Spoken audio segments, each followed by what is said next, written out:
Put It in Your Pocket series, Greek Sacred Sites, Corinth, St. Paul and the Goddess of Love.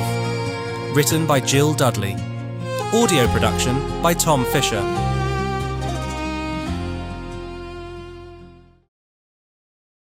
From whichever direction you approach Corinth overland, the Acropolis of Corinth beckons. On this high elevation, there was once a great temple of Aphrodite, goddess of love. Mariners and merchants sailing in from the west would have seen this landmark before disembarking at the ancient port of Lycaon, about 4 kilometres west of Corinth. Those arriving across the Saronic Gulf from Piraeus, the port of Athens, or elsewhere from the east, would have stepped ashore at Kentree. This is where St. Paul came circa 50 AD after leaving Athens, where he preached the gospel and gained 2 converts. There were an estimated 20,000 Jews living in Corinth at that time, many of whom had recently been expelled from Rome. At Corinth, St. Paul stayed with a couple, Aquila and Priscilla, who, though Jews, were Christian converts. Both Aquila and Paul were tent makers, which was Paul's livelihood while he was staying there. Despite Corinth's brutal sacking and destruction by the Romans in 146 BC, it was by St. Paul's day a thriving commercial centre, the capital of a Roman province because of its geographical location, with many ships calling in. It was at that time a comparatively easy 2-day journey by sea from Ephesus on the coast of Anatolia, from where Paul later wrote to the Corinthians, warning them of the spiritual dangers of immorality. And St. Paul had every reason to be anxious because of the goings-on up there at the temple of Aphrodite, and the lax morals that went with her worship. It would be interesting to know how much St. Paul knew about Aphrodite herself. Was he aware, for instance, of Aphrodite's own legendary love life? Had he ever been told that tradition had it she was married to the lame god Hephaestus? Or the wild story of how she had had an adulterous affair with Ares, god of war? When Hephaestus learned about it, it is said he had cunningly created a net of spun gold, a net so fine it was invisible. Then, when he knew his wife and Ares were having it off together, he threw this net over them and trapped them in each other's arms. At the same time, he called his Olympian relatives to witness his wife's infidelity. The story goes that they all stood around laughing uproariously at the 2 lovers caught entwined together in the act of adultery. What an indignity! Or did St. Paul know the story of Aphrodite's love affair with Anchises, a shepherd on Mount Ida, not far from Troy in Asia Minor, from which union she gave birth to a son, Aeneas? Later legend had it that it was Aeneas who was the true founder of Rome, not Romulus and Remus, who were his descendants. Aphrodite was goddess of love in all its complexities and variations. Sex was something to be enjoyed, not avoided. St. Paul, on the other hand, preached about the love of Christ, the love of God, sexual abstinence and morality. He wrote, "Shun immorality. Every other sin which a man commits is outside the body, but the immoral man sins against his own body." 1 Corinthians 6:18. St. Paul surely would have pursed his lips in disapproval at the sexual excesses that went on up at the temple of Aphrodite.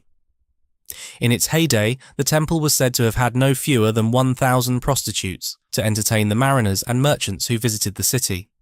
The word courtesan might be more appropriate for these servers of the goddess, because they were not only beautiful, but gifted.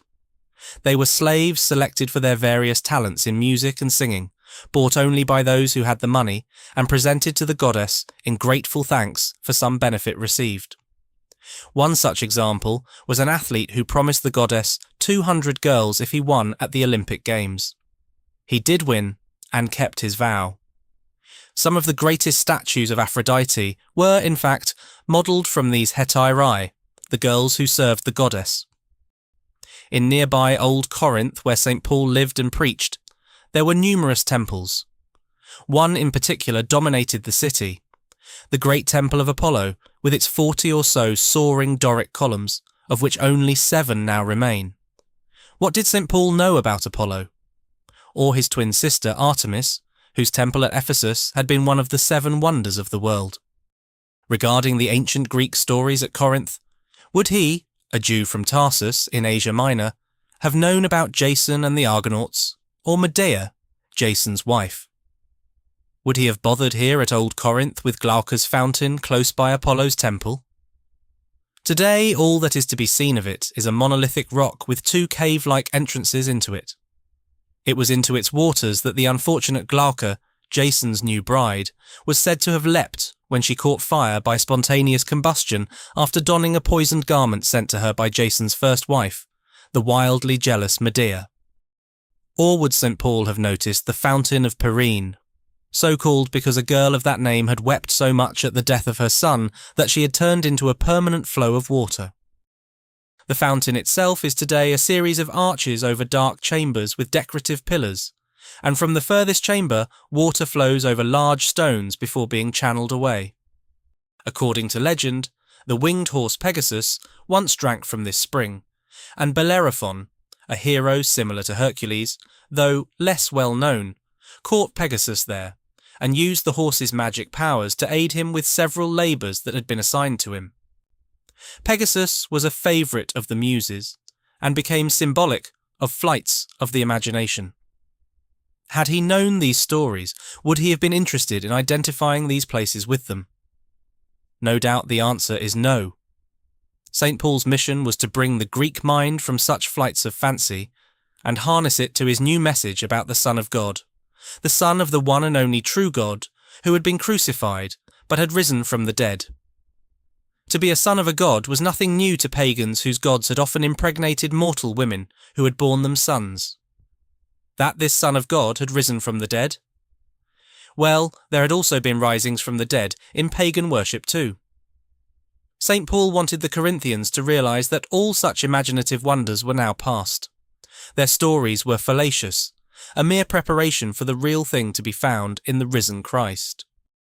Old Corinth was once a hive of activity of small shops and businesses conducted around its agora, the marketplace of Old Corinth. It is believed Paul preached his good news from the bema. This was centrally placed on a raised colonnaded area where now only a platform remains paved with marble slabs. At the far end of it is a block incised with the words in Greek and English from 2 Corinthians 4:17. For this slight momentary affliction is preparing for us an eternal weight of glory beyond all comparison.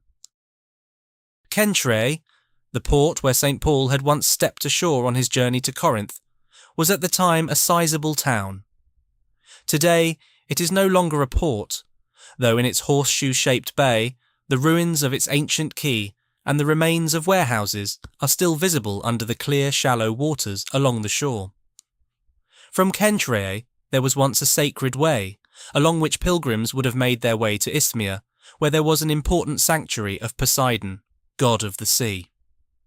Isthmia was located on the isthmus, the narrow strip of land connecting the bulk of Greece to the Peloponnese. This is now, of course, cut through by the Corinth Canal, making easy access from the Ionian Sea and Gulf of Corinth to the Saronic Gulf and the Aegean. Maybe St. Paul, on his arrival at Kentrae, made his way along the sacred way. He might well have turned to look beyond the bay to the distant mountains of Attica and Athens, whose inhabitants had proved so stubbornly unresponsive when he had preached to them there. Every other year Isthmia had held a Pan-Hellenic spring festival at the sanctuary of Poseidon. At the time, the Isthmian Games were as famous as the Olympics and the Pythian Games at Delphi. The occasion would have been good for business for Paul the tentmaker. Pausanias, a 2nd century AD travel writer, described the occasion. As you go into the sanctuary, there are portrait statues of athletes who won at the Isthmian Games and some pine trees in a line, mostly growing straight up. The temple itself is no higher than the trees. There are bronze tritons standing on it. In the front of the temple, there are 2 Poseidons, an Amphitrite, Poseidon's wife, and a sea, all bronze. The games consisted of foot races, boxing, wrestling, chariot races, and there were competitions for musicians and poets. The winner of each contest was crowned with a wreath of wild celery, an award which did not go unnoticed by St. Paul, who wrote wryly, "Do you not know that in a race all the runners compete, but only one receives the prize? So run that you may obtain it." Every athlete exercises self-control in all things. They do it to receive a perishable wreath, but we an imperishable. Well, I do not run aimlessly, I do not box as one beating the air, but I pommel my body and subdue it, lest after preaching to others I myself should be disqualified. 1 Corinthians 9:24-27. Today the Poseidon sanctuary site is a mass of tumbled column drums and ruined foundations. Only the Roman baths contain an exquisite floor mosaic, depicting nereids, octopuses and fish in a swift flowing movement. St. Paul's lengthy presence in the area and his teachings brought numerous converts. But in his absence, trouble developed amongst the Christians themselves. In a letter which he wrote from Ephesus, St. Paul was anxious because he had heard reports that his converts at Corinth had broken into factions and were quarrelling amongst themselves. Regarding sex and marriage, he wrote, "It is actually reported that there is immorality among you, and of a kind that is not found even among pagans. For a man is living with his father's wife." 1 Corinthians 5:1. He was upset because it was against even pagan standards of what was acceptable. Unless Christians set an example of exemplary behaviour in their daily lives, what hope was there of pagans seeing the advantages to be gained by becoming Christian?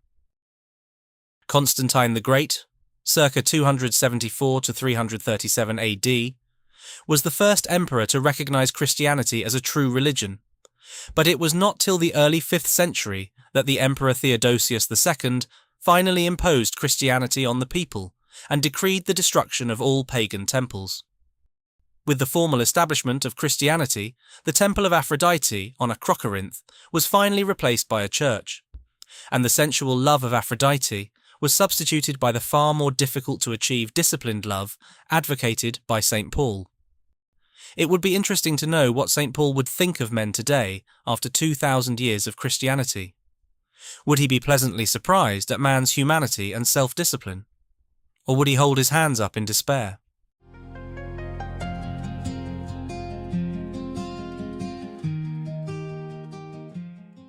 Glossary of Gods and Goddesses. Amphitrite, a Nereid, sea maiden married to Poseidon. Aphrodite, goddess of love. There are two stories of her birth, one that she was the daughter of Zeus and Dion, the other that she rose fully grown from the sea at Paphos in Cyprus. She was married to the lame god Hephaestus, Apollo, son of Zeus, and the Titaness Leto. He was twin brother of Artemis, and god of medicine, music, archery, and prophecy. Ares, god of war, son of Zeus and Hera. Artemis, daughter of Zeus and the Titaness Leto, and twin sister of Apollo. She was goddess of wild life, and defender of the very young. Bellerophon. He was either the son of King Glaucus of Corinth, or Poseidon. He was a hero similar to Heracles, and managed to perform several labours assigned to him. He also broke in the immortal winged horse Pegasus, who helped him complete these labours. Glauca. Otherwise known as Creusa, daughter of King Creon of Corinth. Jason married her, thereby repudiating his first wife Medea, who took her revenge. Hephaestus. Lame son of Zeus and Hera. He was skilled in metalwork and produced beautiful gold and silver-wrought artifacts. Hera, wife and sister of Zeus, and mother of Ares and Hephaestus. Mnemosyne, a Titaness, and mother by Zeus of the Muses. Her name means memory. Muses, the 9 daughters of Mnemosyne and Zeus. They were goddesses of the fine arts, music and literature, and such things as history and philosophy. Poseidon, god of the sea, of earthquakes, and also of horses. He was often referred to as the Earth Shaker. Titans, the offspring of Uranus, often spelt Uranus, the heavens, and Gaia, the earth. There were said to be 12 of them, 6 sons and 6 daughters. Kronos was one of the sons, and Rhea one of the daughters. These two gave birth to Poseidon, Hera, Zeus, and several other Olympian gods. Zeus, son of Kronos and Rhea. He was God of the heavens, supreme God of the ancient world and dispenser of justice.